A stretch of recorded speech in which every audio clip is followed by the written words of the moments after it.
بسم اللہ الرحمن الرحیم۔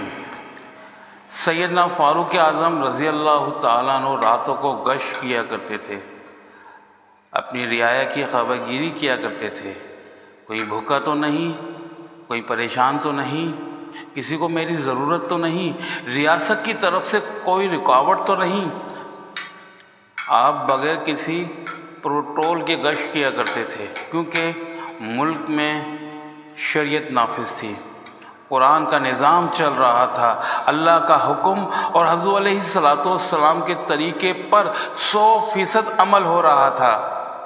اپنی جان تو درکنار، اپنی رعایا کی جان، مال، عزت، آبرو محفوظ تھی، اسی لیے راتوں کو گشت کیا کرتے تھے ان کی خبر گیری کرنے کے لیے۔ ایک دفعہ رات کا وقت تھا، بیابان جگہ پر آگ جل رہی تھی۔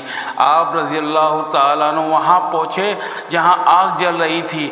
آپ نے دیکھا خیمہ لگا ہوا ہے، اجنبی شخص نظر آیا۔ آپ نے پوچھا مسئلہ کیا ہے؟ اجنبی شخص جو بظاہر مسافر لگ رہا تھا بتایا کہ میری بیوی خیمے کے اندر ہے اور بچے کی پیدائش کا وقت ہے، کوئی خدمت کے لیے موجود نہیں ہے۔ اللہ غنی 22 لاکھ مربع میل کا حکمراں، وقت کا شہنشاہ، امیر المومنین، خلیفۃ المسلمین سیدنا فاروق اعظم رضی اللہ تعالیٰ عنہ گھر میں تشریف لائے۔ حضرت علی مرتضیٰ رضی اللہ تعالیٰ عنہ کی لگتے جگر ام کلثوم حضرت عمر کے نکاح میں ہے۔ رات کو اٹھایا، چلو مدینے کے باہر جنت لٹ رہی ہے۔ آپ رضی اللہ تعالیٰ عنہ نے کچھ ضروری ساز و سامان لیا، فوراً وہاں پر پہنچے۔